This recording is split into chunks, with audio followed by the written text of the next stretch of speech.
Hi hello வணக்கம். நான் உங்கள் ஜேகே. வெல்கம் டு துயில் பாட்காஸ்ட். கோபிநாத் அவர்கள் எழுதிய ப்ளீஸ் இந்த புத்தகத்தை வாங்காதீங்க எபிசோட் 11. மழை பெய்கிறப்ப எல்லா பறவைகளும் பறக்கிறத நிறுத்திட்டு பாதுகாப்பான இடம் தேடும். இந்த கழுகு மட்டும் மழை மேகத்துக்கு மேலே உயரமாக போய் தன்னோட பயணத்தை தொடருமா. தன் பயணம் குறித்த தீவிரம் அதற்கு அதிகம். நான் ஆசைப்பட்டா எதுவுமே நடக்காது அப்படின்னு அங்கலாய்ச்சிக்கிட்டு வருந்துறவங்க தான் நம்மள அதிகம் பேர். உங்களுடைய ஆசை பலமான ஆசையா? கழுகு போல் மேகத்துக்கு மேலே போய் பறக்கிற அளவுக்கு அதை அடைய வேண்டும் என்பதில் உங்களுக்கு தீவிரம் இருந்துச்சா? அப்படின்னா இந்த அங்கலாய்ப்பு வந்திருக்க வாய்ப்பே இல்லையே. நாமும் அதுக்கு சும்மா ஆசைப்பட்டு வைப்போமே அப்படின்னு நினச்சா திருவிழாவில் பலூன் கேட்டு அழுகிற பிள்ளை மாதிரி நாமளும் ஆயிடுவோம். உங்களின் எண்ணத்தில் உங்களுக்கு வேண்டியது குறித்து ஒரு தெளிவும் தீவிரமும் இருந்தால் அது உங்களிடம் கட்டாயம் வந்துதான் தீர வேண்டும் என்கிறார்கள் விவரம் அறிந்தவர்கள். ஏதாவது வேலை வேணும் சார், கொஞ்சம் பார்த்து செய்யுங்க அப்படின்னு நான் பார்க்க போன ஒரு பிஸ்னஸ் மேன்கிட்ட ஒருத்தர் கெஞ்சிக்கிட்டு இருந்தார். இவரோ என்ன வேலை வேணும் அப்படின்னு கேட்டார். எதுவாக இருந்தாலும் செய்கிறேன் சார், நீங்கள் மனசு வச்சா மட்டும் போதும். என்ன படிச்சிருக்க? டிகிரி படிச்சிருக்கேன் சார். கம்ப்யூட்டர் இயக்க தெரியுமா? தெரியும் சார். இங்கிலீஷில் டைப் பண்ண தெரியுமா? தெரியும் சார். இவ்வளோ தெரிஞ்ச உனக்கு என்ன பண்ணணும்னு தெரியலையா?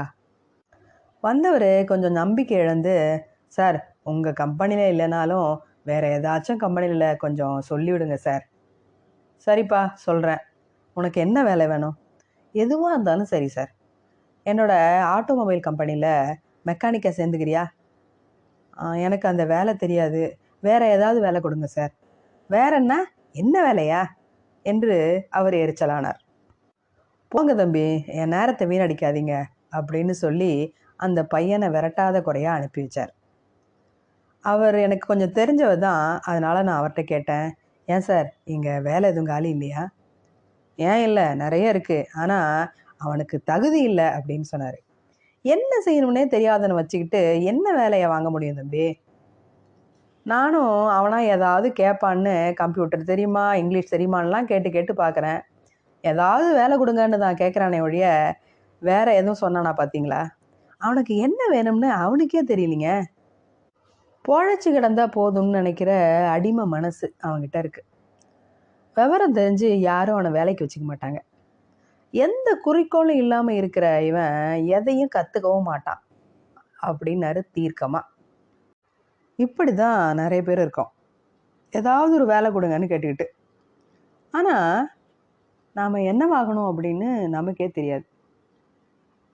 நாம் யார்கிட்ட உதவி கேட்டு போகிறோமோ அவரே இவர் திறமைக்கு என்ன வேலை பொருத்தமாக இருக்கும், எதிர்காலத்தை உயர்த்தும் அப்படின்லாம் ஆய்ந்தறிந்து நமக்கு வேலை தரணும். என்னவாகணும் அப்படிங்கிறதுல தெளிவில்லாத ஒருவருக்கு யாரால உதவி செய்ய முடியும்?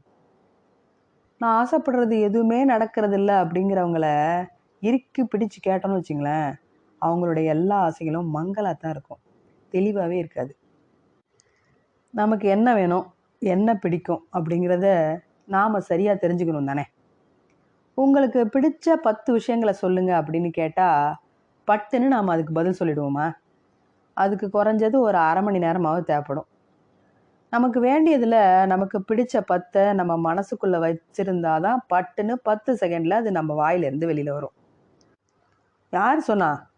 எனக்கும் நிறைய ஆசைகள்லாம் இருக்குது, திட்டங்கள் கூட இருக்குது. எனக்கு என்ன பிடிக்கும் என்ன வேணும் அப்படிங்கிறது எனக்கு தெரியும். சரி, உங்களுக்கு பிடிச்ச 10 விஷயங்களை பட்டுன்னு சொல்லுங்கள். சும்மா சொல்லித்தான் பாருங்கள். நமக்கு நிறைய பிடிச்ச விஷயங்கள் ஆசைகள் இதெல்லாம் இருக்குது, ஆனால் அதெல்லாம் அப்பப்போ மாறிக்கிட்டே இருக்குது. இதுதானே உண்மை. யாரையாச்சும் பார்க்குறப்போ அவங்கள்ட்ட இருக்கிற பொருட்களை பார்க்குறப்போ இப்படியெல்லாம் ஆகணும் அப்படின்னு ஒரு ஆர்வம் வரும். அந்த வகையான விஷயங்களில் நம்முடைய மனசு அடிக்கடி மாறிக்கிட்டே இருக்கும். நீங்கள் தீவிரமாக எதை வேணும்னு நினைக்கிறீங்களோ அதுதான் உங்களோட இலக்கு. யாராச்சும் யமகா பைக் வச்சுருந்தா நானும் ஒரு யமஹா பைக் வாங்கணும் அப்படின்னு நீங்கள் நினைக்கிறது ஆசை தான். ஆனால் அதை விட பெரிய சிபிஇசட்டை பார்த்த உடனே அந்த ஆசை பனால் ஆகிடும். பைக்கில் தொடங்கி அழகான பெண்ணை மனம் முடிக்கிற வரைக்கும் இப்படி வந்து போகிற ஆசைகளும் அவாக்களும் நிறைய இருக்குது. கொஞ்ச நாள் ஃபார்மல் பேண்ட் பிடிக்கும், அப்புறம் ஜீன்ஸ் பிடிக்கும், அப்புறம் ரெண்டுமே பிடிக்காது. வேட்டி சட்டை மேலே விருப்பம் வரும். ரெட்டை ஜடை போட்ட பெண்கள் பிடிக்காமல் போய் நவ நாகரிக பெண் பிடிக்கிற மாதிரி இருக்கும். இதெல்லாம் தீவிர ஆசை. இதில் சிபிஇசட் வராது. இது தான் நமக்கு ரொம்ப பிடிச்சது அப்படின்னு உங்களுக்கே தெரியாத வரைக்கும் உங்களுக்கு புலப்படாது.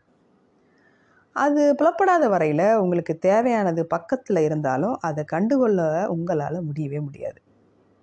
நம்மளோட புஜ பலாக்கிரமம், அறிவுத்திறன், பயிற்சி திறன் இத்தியாதி இத்தியாதி இது எல்லாத்தையும் விட ரொம்பவும் பலசாலி நம்மளுடைய ஆழ் மனது தான். அதுக்கிட்ட நீங்கள் யாராக ஆறணும் அப்படிங்கிறத அழுத்தமாக சொல்லிவிட்டு நீங்கள் பேசாமல் இருங்க. ஆழ் மனது உங்களை அந்த இடத்துக்கு கொண்டு போய் சேர்க்கும் என்று மனவளக்கலை வல்லுநர்கள் உறுதியாக சொல்கிறாங்க. உங்களுக்கு என்ன வேணும் அப்படின்னு தெளிவாக தெரிஞ்சாதானே ஆழ்மனத்துக்கு அதை நீங்கள் சொல்ல முடியும். எதிரில் இருப்பவர்கிட்டையே ஏதாவது வேலை வேணும் அப்படின்னு சொல்லும்போது ஆழ் மனசுக்கிட்ட என்னத்தை அழுத்தமாக சொல்லுவீங்க? பெரும்பாலான நேரங்களில் நமக்கு பிடிச்சது அப்படிங்கிறது அடுத்தவருக்கும் பிடிச்சதாக தான் இருக்கும். நிறைய பேருக்கு ரஜினியை பிடிக்கும்னா எனக்கும் ரஜினியை பிடிக்கும். நிறைய பேர் எதை விரும்புகிறார்களோ அதுதான் சரியானதாக இருக்கும் அப்படிங்கிறதே இந்த விருப்பத்தோட பின்னணி. ஒரு ஜவுளி கடையில் மஞ்சள் நிற பார்டர் போட்ட ஒரு புடவை ஒன்று தேமேன்னு கிடக்கும். போகிற வர பெண்கள் எல்லாம் அதை கண்டுக்காமல் போவாங்க. ஒரே ஒரு பெண் மட்டும் அதை எடுத்து தன் மேலே போட்டு அழகு பார்க்குறான்னு வச்சுக்குவோம். அவ்வளோதான். அந்த புடவையை கேட்டு 5 பேர் வரிசையில் நிற்பாங்க.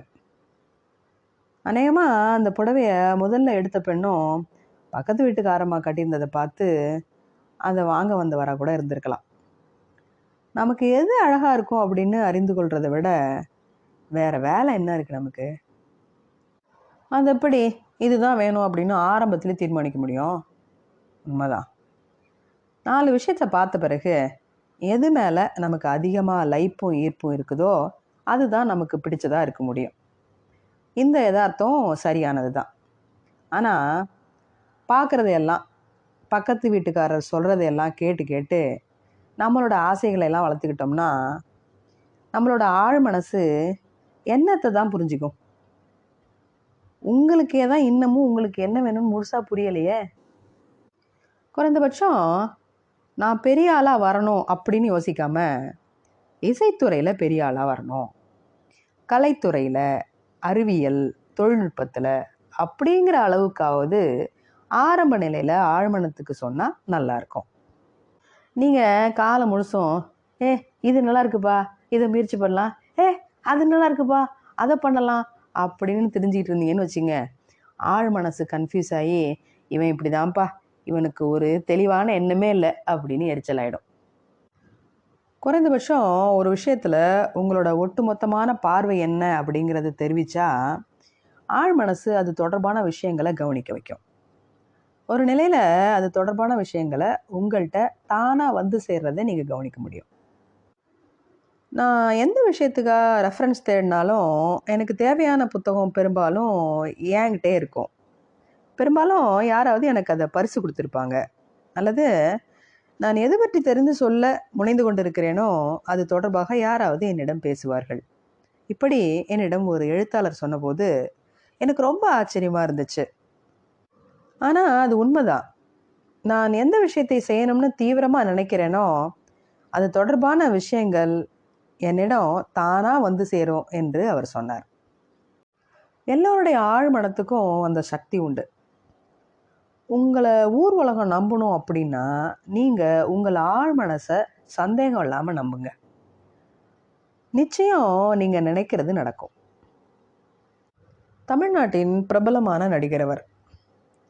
அவரோட ஒரு பேட்டி, நானும் அவரும் நடந்துக்கிட்டே பேசுகிற மாதிரியான ஒரு ஏற்பாடு.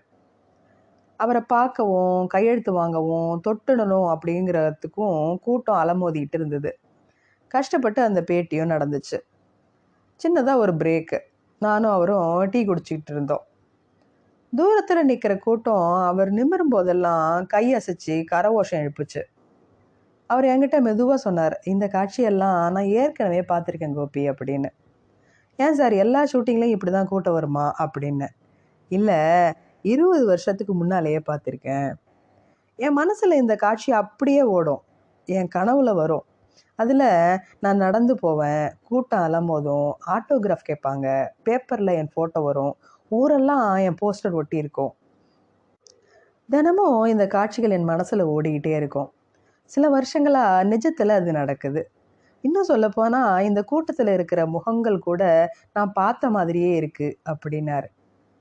எந்த அளவுக்கு தான் என்ன ஆகணும் அப்படிங்கிறத தன்னுடைய ஆழ் மனசுக்கு விளக்கமாக சொல்லியிருக்கிறார் அவர் அப்படின்னு பாருங்க.